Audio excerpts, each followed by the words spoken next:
Welcome to Suman TV. నేను మీ Suman TV Nag. చాలామంది government job prepare అవ్వాలి అనుకునేటువంటి వాళ్ళకి వాళ్ళ శ్రీధర్ సిసి ప్రతిసారి ప్రతి ఎపిసోడ్లోనూ ఒక సక్సెస్ స్టోరీని ఇస్తుంది. విద్యార్థిగా వచ్చి ఉద్యోగిగా వెళ్ళు అనేటువంటి నినాదంతో ఇవాళ ల్యాక్స్ ఆఫ్ పీపుల్ని ఉద్యోగిగా మార్చి బయటికి పంపిస్తుంది. ఆ విధంగానే లోకో పైలట్, అసిస్టెంట్ లోకో పైలట్లో జాబ్ క్రాక్ చేసినటువంటి సాయి కుమార్ అనేటువంటి స్టూడెంట్ ఈరోజు మనతో పాటు స్టూడియోలో ఉన్నారు. ఆయన జీవితంలో ఈ సక్సెస్ సాధించడానికి ఎన్ని రకాలైనటువంటి స్ట్రగుల్స్ చూస్తున్నారు. అట్ ద సేమ్ టైం ఆ సక్సెస్కి కారణం ఏంటి, ఏం మోటివేట్ చేసింది అనేది వారి మాటలోనే తెలుసుకుందాం. హలో సాయి కుమార్ గారు. నమస్తే సార్. నమస్తే అండి. సో మీ లైఫ్లో అంటే ఇక్కడ దాకా రావడానికి గల ప్రధాన కారణం, దాంతోపాటు అసలు మీ ఫ్యామిలీ బ్యాక్గ్రౌండ్ ఏంటి? గవర్నమెంట్ జాబ్స్ అన్నీ ఉన్నాయి, టెక్నికల్గా కూడా వరల్డ్ ఎదుగుతుంది, డిజిటలైజేషన్ అయిపోయింది, అవన్నీ పక్కన పెట్టేసి ఇటు గవర్నమెంట్ సెక్టర్ వైపు ఎందుకు రావాలనిపించింది? ఓకే సార్, నా పేరు సాయి కుమార్ సార్. యాక్చువల్లీ నాది 10th ఇంటర్ అంతా గవర్నమెంట్ స్కూల్లో చదివాను. బీటెక్ వచ్చి ఒంగోలులో చదివాను. బీటెక్ నా త్రిబుల్ ఎలక్ట్రికల్ ఇంజనీర్ నేను. అయితే నాది బీటెక్ అయిపోయిన తర్వాత ఒక 1 ఇయర్ తర్వాత నేను చెన్నైకి వెళ్ళాను జాబ్ చేయడానికి. మా ఫ్యామిలీ బ్యాక్గ్రౌండ్ వచ్చి నాన్న, 2 అక్కలు, పెద్దోళ్ళు 2 ఎల్డర్ సిస్టర్స్, ఇద్దరికి మ్యారేజ్ అయిపోయింది. నేను 7th ఉన్నప్పుడు పెద్దక్కకి మ్యారేజ్ అయిపోయింది. బీటెక్లో ఉన్నప్పుడు చిన్నక్కకి చేసేసాం. ఆ తర్వాత మమ్మీ, నేను, నాన్న ముగ్గురం ఉన్నాము. ఆ బీటెక్ అయిపోయింది కదా, నేను చెన్నైకి జాబ్ చేసేటప్పుడు చేస్తూ ఉన్నా. అప్పుడే 19లో మన ఆంధ్రప్రదేశ్లో నాది అక్కడ SI sub inspector police jobs పడ్డాయి సార్. సరే అది మా ఫ్రెండ్స్ కొంతమంది రాస్తున్నారు. సరే ఇలా రాయి నువ్వు కూడా అని చెప్పారు. ఫస్ట్ మా ఫ్రెండ్సే అన్నారు. అంటే అతను ఎల్ఈలో జాయిన్ అయ్యాడు నా బీటెక్లో. వాళ్ళు లేట్ ఎంట్రీ అనమాట, సెకండ్ ఇయర్లో జాయిన్ అవుతారు. సరే వాడు రాస్తున్నప్పుడు సరే రాద్దాము నేను కూడా అని రాశాను. అప్పుడు నాకు ఫస్ట్ నుంచి మ్యాథ్స్ బ్యాక్గ్రౌండ్, మ్యాథ్స్ కొంచెం బాగా చేస్తాను. జిఎస్ మీద ఐడియా లేదు పెద్దగా. అది మెయిన్స్లో ప్రిలిమ్స్ అయిపోయింది, ఈవెంట్స్ అయిపోయినాయి. మెయిన్స్లో సరైన స్కోర్ రాలేదు, కట్ ఆఫ్కి ఒక 20 మార్క్స్ పైనే ఉంది అప్పుడు 19లో. నేను ఎన్ని ఇయర్స్ పట్టింది మీకు? మొత్తం 8 ఇయర్స్ పట్టింది సార్ ఇప్పుడు జాబ్ సాధించడానికి. ఓకే.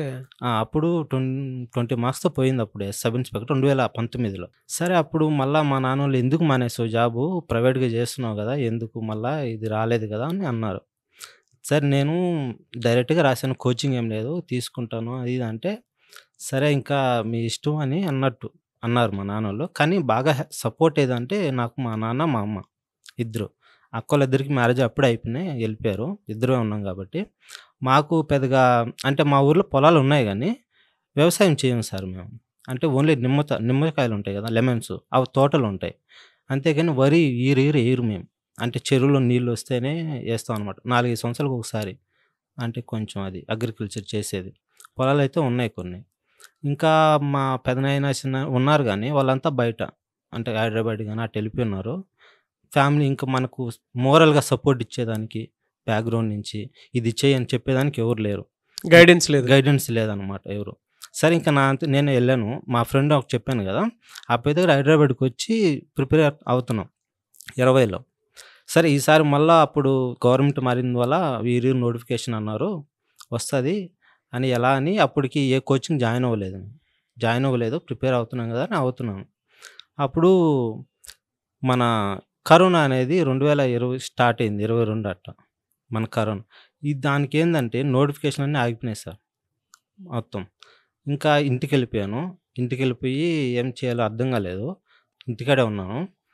ఇంకా కరోనా అయిపోయిన తర్వాత ఏం చేయాలో ఫస్ట్ హాఫ్ అయిపోయింది. అప్పటికే నాన్న 60+ వచ్చేస్తున్నాడు, అమ్మ పనికి వెళ్ళేది, అదే అమౌంట్తో కొంచెం చూసుకుని ఇల్లు గడిపేది.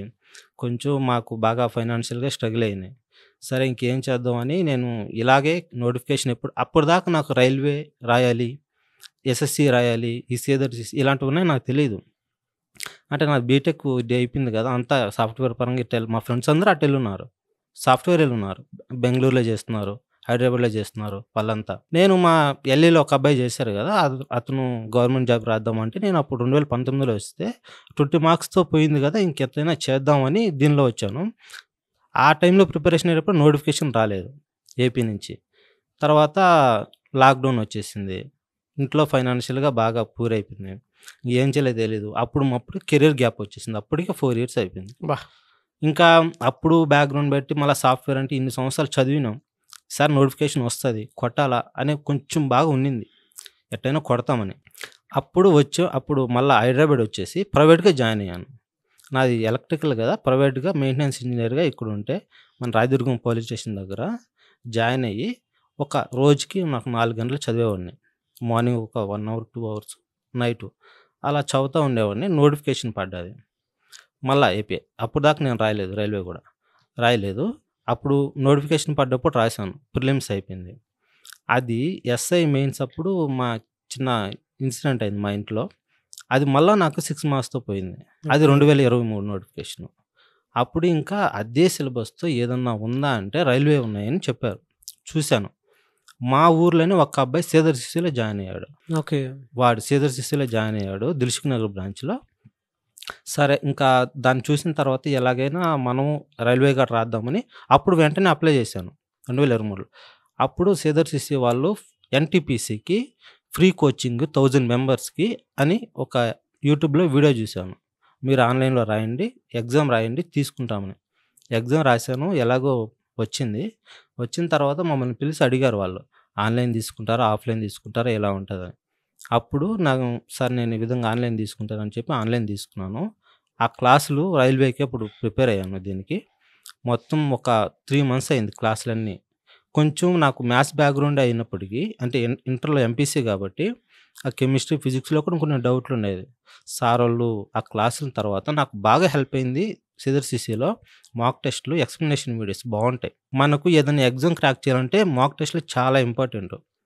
నాకు ఇంతకుముందు జాబ్ రాకపోవడానికి అదే అనుకుంటా ఎప్పుడైనా ఆలోచిస్తే. ఓకే. మనం వీళ్ళు మాక్ టెస్ట్‌లు పెడతారు. డైలీ టెస్ట్‌లుంటాయి, వీక్లీ టెస్ట్‌లుంటాయి. అవి రాసినప్పుడు మళ్ళీ ఎక్స్‌ప్లనేషన్ ఉంటది. ఇలా రాస్తే మీకు అప్పుడు ఎగ్జామ్‌లో మనం ఎలా రాస్తున్నాం, ఇప్పుడు ఎంతొస్తుంది, ఏమైనా తప్పులన్నీ ఇక్కడే చేసేస్తాం. ఆ మాక్ టెస్ట్‌లోనే.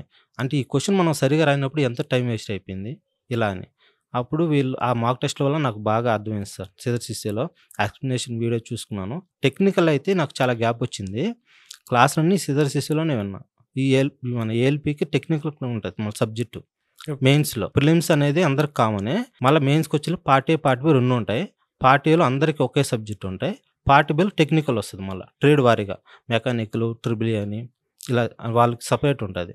ఆ టెక్నికల్ క్లాసులు కూడా విని టెక్నికల్‌లో కూడా 50కి స్కోర్ చేశాను. పార్ట్ ఏలో 78 వచ్చింది. ఏఎల్‌పీ జాబు క్రాక్ చేశాను. అలాగే టెక్నీషియన్ కూడా వచ్చింది. ఇంకా మళ్ళా కొన్ని ఇప్పుడు ఎన్‌టీపీసీ రిజల్ట్స్ రావచ్చు సార్ కొన్ని జాబులకి. గ్రేట్. అలా అంటే 8 ఇయర్స్ పట్టింది గదా! హ్మ్. అసలు ఎప్పుడు మీకు బ్యాక్‌కెళ్ళిపోదాం మనకేం అవసరము, చాలా ఇబ్బంది పడిపోతున్నాను ఎప్పుడు అనిపించలేదా? అనిపించింది సార్ చాలా సార్లు. నాకు నేను అనుకోలేను గానీ, అసలు నాకు రాసి పెట్టలేదేమో ఇంటికాడ అలా కొంతమంది ఉంటారు గదా! ఆ మాటలకి అది. అంటే నాకు ఏది జరిగినా ఒకటి చాలా తక్కువ మార్కులో పోతుండేది. నాకు అర్థమయ్యేది గాదు. కానీ నాకు ఎప్పుడు నేను బాగా డిసప్పాయింట్ అయిపోయింది. నా లైఫ్‌లో ఇంకా అయిపోయిందని సిట్యుయేషన్ ఎప్పుడొచ్చిందంటే 2023 సార్. 2023లో ఎస్ఐ ఈవెంట్స్ అయిపోయినాయి నాయి. సెప్టెంబర్ 14 తేదీ. ప్రిలిమ్స్ అయిపోయింది. ఈవెంట్స్ గూడా అయిపోయింది. మెయిన్స్ ఉంది అక్టోబర్ 14. సెప్టెంబర్ 19 తేదీ వినాయక చవితి రోజు మా మదర్ ఎక్స్‌పైర్ అయింది. అబ్బా! మా మదర్ ఎక్స్‌పైర్ అయింది. నాది 14 ఈవెంట్స్ అయిపోయినాయి. నేను ఇంటికి గూడా పోలేదు వినాయక చవితికి ఇక్కడే ఉన్నా. అంతే హాస్పిటల్‌లో కొంచెం ఇబ్బందని ఎళ్ళిపోయారు. ఇంకా నాకు చెప్పలేదు. ఇంకా మళ్ళా ఫోన్ జేసి ఇంకా అవ్వట్లేదని జెప్తే ఫోన్ జేసి ఎళ్ళిపోయాను. ఎళ్ళిపోయిన తర్వాత 18 వినాయక చవితి జరిగింది. 19 ఎక్స్‌పైర్ అయింది. ఇంకా అక్కడ ఇంటికాడున్న పల్లెటూరు మాది. గూడూరు నుంచి వెడిచెర్లని. ఇంకా అక్కడి నుంచి మాకు 20 డేస్ అక్కడే ఉండిపోయినా. ఇంట్లో అందరూ పరిచయం అంటే నాకెప్పుడు మా మదర్ అంటే చాలా ఇష్టం. చాలా అనుకున్నది. ఇన్ని సంవత్సరాలు పడింది గదా! కొడతాను ఈసారి ఎలాగైనా అది. బాగా జూసుకోవాలి వాళ్ళని. ఈసారి అని అనుకోని ఉన్నప్పుడు ఒక్క అరవ కూడా చదవలేదు మెయిన్స్‌కి అది. అది 1 మంత్‌లో ఉంటే నాకు అక్టోబర్ 14 అయితే 7 దాకా ఇంటికాడే ఉన్నా నేను. ఇంకా బాగా అప్పుడొచ్చాను. అప్పుడు కూడా కోలుకొని ఎలాగైనా కొట్టాలని ఒక 6 మార్క్స్‌తో పోయిందప్పుడు. 2023 ఎస్ఐ. అబ్బా! మా జోన్‌కి. మళ్ళా వేరే జోన్ అయితే వచ్చేది నాకు. అంటే 4 జోన్‌లుంటాయి. వేరే జోన్‌లో ఈ జోన్‌లో అప్పుడు బాగా ఏడ్చేసాను. అసలు ఎంత ఏడ్చానంటే ఇంటికాడ, అప్పుడు నాకు బాగా మా ఫ్రెండ్స్ ఉన్నారు సార్ హైదరాబాద్‌లో కొంతమంది. వాళ్ళు సపోర్ట్ జేసి, అసలు వాళ్ళు గాని లేకపోతే నేను కోలుకోలేనేమో.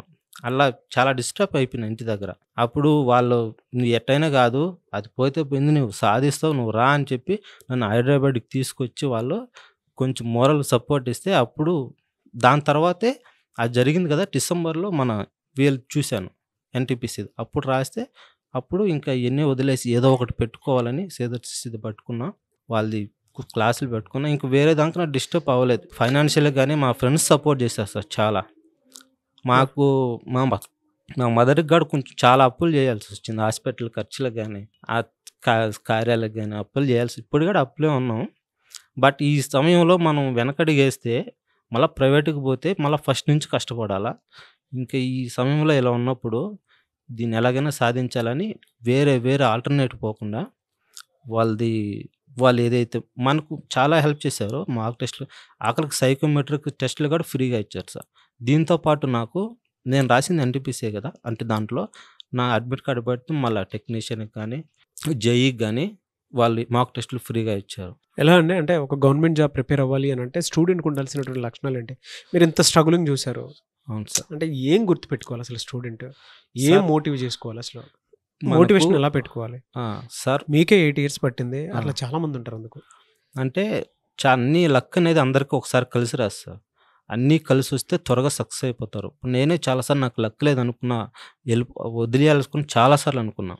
కానీ ఒక్కసారి నువ్వు అనుకున్నావంటే, నువ్వు టార్గెట్ పెట్టుకున్నావంటే కొంచెం లేట్ అయినా ఇది నేను సాధిస్తానని పెట్టుకొని సరైన గైడెన్స్ తీసుకోవాలి సార్.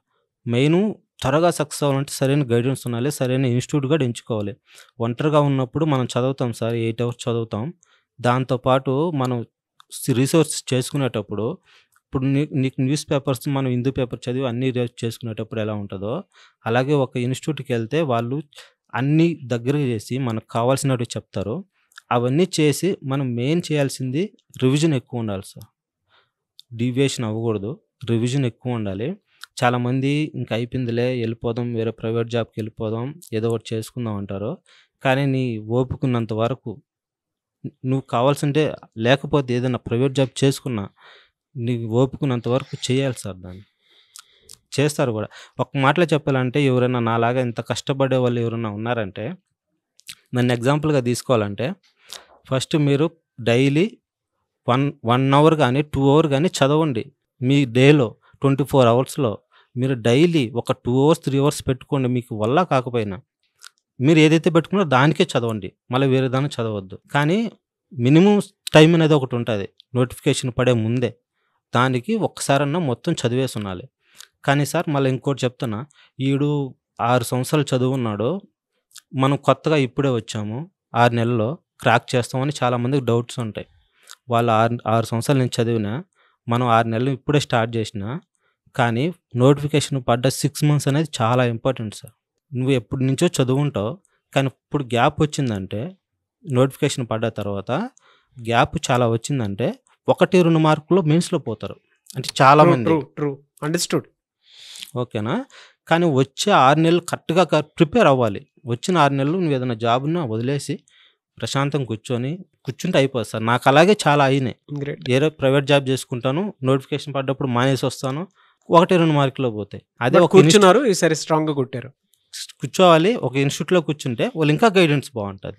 ఇప్పుడు మీ పేరెంట్స్‌కి కానీ, శ్రీధర్ సీసీకి గానీ వన్ వర్డ్‌లో చెప్పమంటే ఎలా చెప్తారు మీ పేరెంట్స్‌కి, స్టూడెంట్స్? మా నాన్న చాలా శ్రీధర్ సీసీ. మోరల్ సపోర్ట్ ఇచ్చారు సార్. ఫస్ట్ చాలామంది అంటే నాతో ఉండే పిల్లలకి అందరికి మ్యారేజ్ కూడా అయిపోయింది. నేనే లాస్ట్ మా బ్యాచ్‌లో. అందరికి అయిపోయినాయి. మా నాన్న మోరల్ సపోర్ట్ ఇచ్చాడు.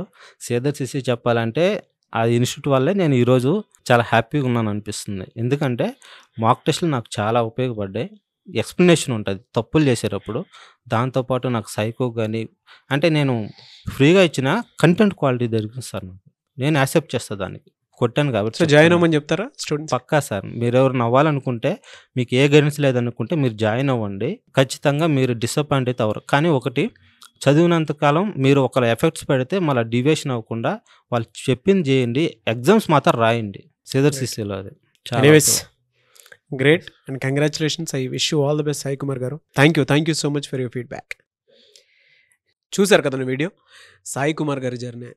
ఒక గవర్నమెంట్ జాబ్ క్రాక్ చేయాలి అని అంటే ఆ ప్రాసెస్లో మనకు వచ్చేటువంటి సైకలాజికల్, ఫినాన్షియల్ ప్రాబ్లమ్స్ చాలా ఎక్కువ ఉన్నా సరే 8 ఇయర్స్ జర్నీ పట్టింది అని అంటే తల్లిని కోల్పోవడం కూడా జరిగింది. అయినా సరే పట్టు వదలని విక్రమార్కుల్లాగా ఇవాళ గవర్నమెంట్ జాబ్ క్రాక్ చేసి ఆ సక్సెస్ స్టోరీ మీ ముందుంది. సో సాయి కుమార్ గారి సక్సెస్ స్టోరీ గురించి మీరు ఏమంటారు అనేది కింద కామెంట్ బాక్స్లో పోస్ట్ చేయండి. అండ్ మీరు విద్యార్థిగా ఉన్నటువంటి వాళ్ళు గవర్నమెంట్ ఉద్యోగస్తులుగా మారి బయటికి రావాలి అనుకున్నటువంటి వాళ్ళు శ్రీధర్ సిసిలో జాయిన్ అవ్వాలనుకుంటే మాత్రం స్క్రీన్ మీద మీకు కాంటాక్ట్ నెంబర్ కనిపిస్తుంది, దానికి మీరు అప్రోచ్ అవ్వండి. ఈ వీడియో లైక్ చేయండి, షేర్ మాత్రం తప్పకుండా చేయండి. ఇలాంటి మరిన్ని వీడియోస్ కోసం మా ఛానల్ ఫాలో అవ్వండి. Thank you.